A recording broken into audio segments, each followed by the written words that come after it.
Aux saveurs retrouvées, bonjour. Eh bien aujourd'hui nous allons faire une vidéo sur, je vous le demande, non, je vous le demande, sur le caramel au beurre salé. Et ouais, tant attendu. Ça ne sera pas cette fois-ci une recette écrite, mais bien en image. Je vous retrouve tout de suite.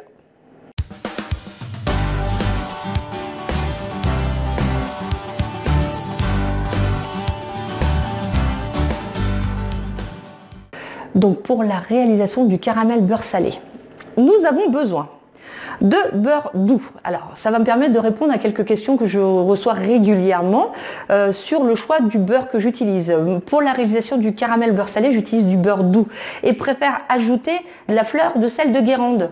Pourquoi? Tout simplement, ça me permet de doser moi-même la quantité de sel, tout simplement. Il y a des gens qui aiment bien salé, d'autres beaucoup moins. Donc voilà, donc beurre doux 250 g, la fleur de sel, de la crème liquide entière, l'équivalent de 200 g, 20 centilitres, et 400 g de sucre, ça peut être semoule ou cristal. Pour ce faire, et en ustensiles, j'ai tout simplement besoin d'une casserole à fond épais, d'un saladier, d'une petite passoire, je vous expliquerai pourquoi tout à l'heure, et d'un fouet. Voilà, on va commencer. Je vais verser dans ma casserole à fond épais le sucre. Voilà, et je vais tout simplement mettre à chauffer à feu moyen. Comme je le disais dans une précédente vidéo, lorsque je cuis quelque chose, je fais toujours à feu moyen. Voilà, faut pas que ça soit, c'est comme tout, faut pas que ça soit ni trop peu, ni trop. Donc voilà, feu moyen, tranquillement. Voilà, je vais mettre en place la crème liquide, mais attention, je n'y touche pas. Là, c'est juste, je le mets en place. Vous avez vu mon beurre, je l'ai coupé en petites parcelles, de façon à pouvoir l'incorporer en petite quantité à chaque fois. Voilà. Hop. Et je vais laisser tranquillement mon sucre fondre. Ne faites pas la vaisselle ou ne faites pas autre chose en attendant. C'est vrai que c'est fastidieux, ça va être long, mais je vous conseille vraiment de rester à côté parce que l'air de rien, une fois que le sucre commence à fondre, et ça va très vite. On dit généralement que quand on fait du caramel beurre salé, il faut rester toujours, il ne faut pas remuer. Alors moi je vais un petit peu désacraliser la chose, tout simplement parce que j'ai jamais réussi à faire du caramel au beurre salé sans mélanger. Ça c'est pas possible, ça brûle tout le temps. Pourquoi? Parce que tout simplement vous vous rendez pas compte, mais le sucre commence à fondre et ça fait des bulles d'air. Et si vous le voyez pas, si vous remuez pas, ça va, au moment où vous allez vous en rendre compte, ça va commencer à brûler. Donc voilà, tranquillement, de temps en temps comme ça, je vais mélanger comme ça. Donc là mon sucre commence un petit peu à fondre, donc je vais pouvoir mettre à chauffer ma crème, toujours à feu doux. Et là par contre je vais commencer à mélanger. Faut pas lésiner, faut bien mélanger, surtout sur les bords, parce que ça a tendance à s'amalgamer. Ouais. Donc tranquillement. Donc comme ça, j'ai mis juste à cuire ma crème juste au moment où le sucre commence à fondre. Comme ça, normalement, le timing il est bien respecté. C'est-à-dire que quand ma crème elle va commencer à bouillir, mon sucre il aura complètement fondu. Et donc là, ça sera nickel. Donc tranquillement, on va mélanger jusqu'à complète fondaison.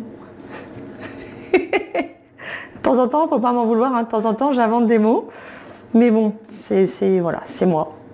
Donc là, mon caramel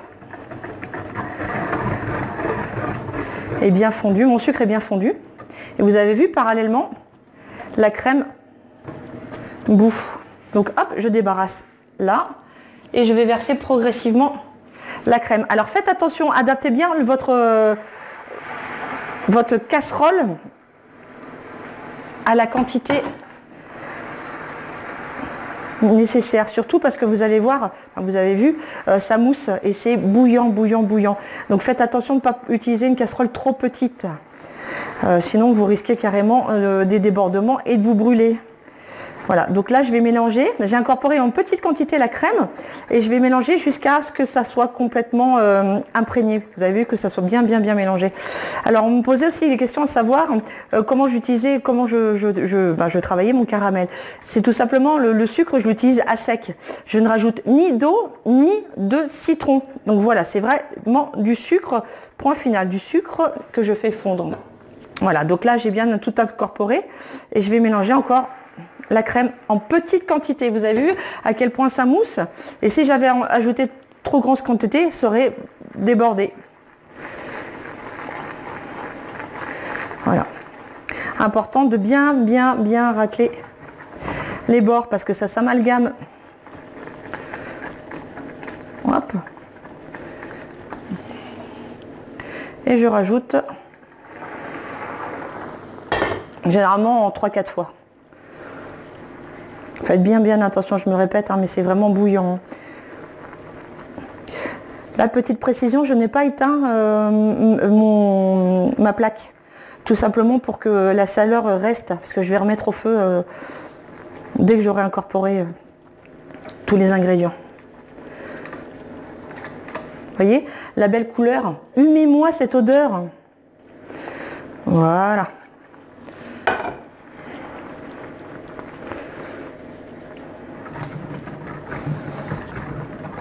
Donc vous en faites pas s'il reste des petits, encore des petits morceaux. Donc ça c'est pas gênant du tout. Vous focalisez pas dessus parce que de toute façon on va remettre à bouillir et ça va se dissoudre. Donc voilà, la crème est bien incorporée. Maintenant je vais pouvoir hors du feu incorporer le beurre, toujours en petite quantité. Vous voyez ?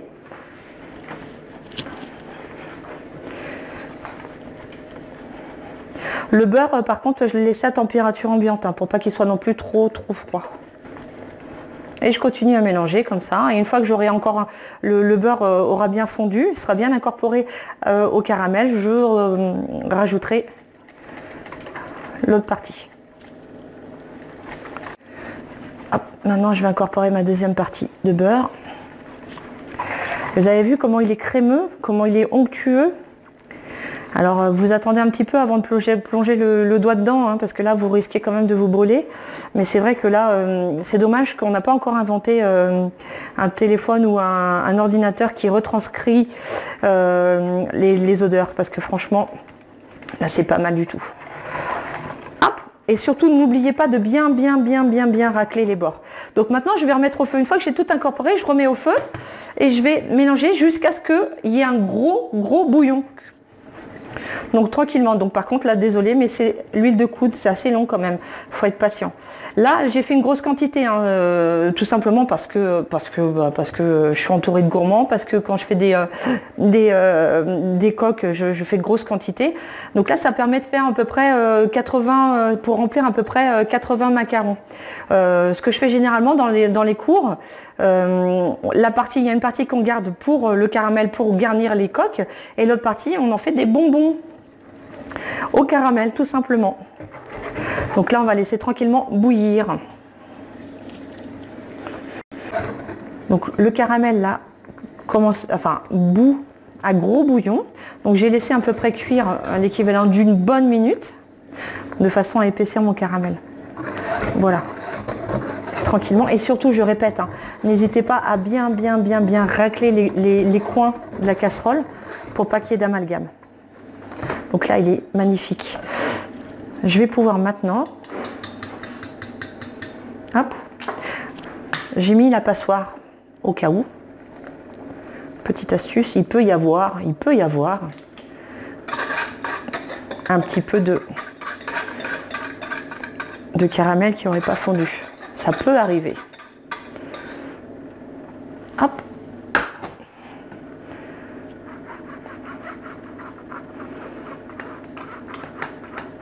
Je répète, hein, vous ne mettez pas les doigts, vous attendez un petit peu. Voilà, tranquillement. Hop. Et maintenant, donc moi je vais prélever une petite partie de caramel de façon à faire ma déco après.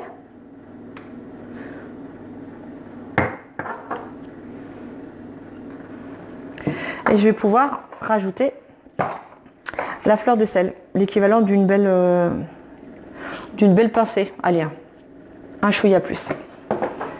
Et je vais bien mélanger.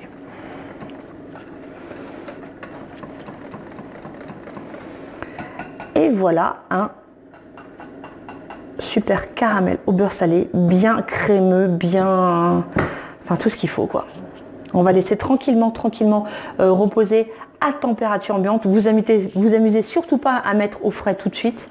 Vous risquez d'endommager à la fois ce qu'il y a dans votre réfrigérateur et surtout votre réfrigérateur. Donc on va laisser tranquillement reposer comme ça à température ambiante.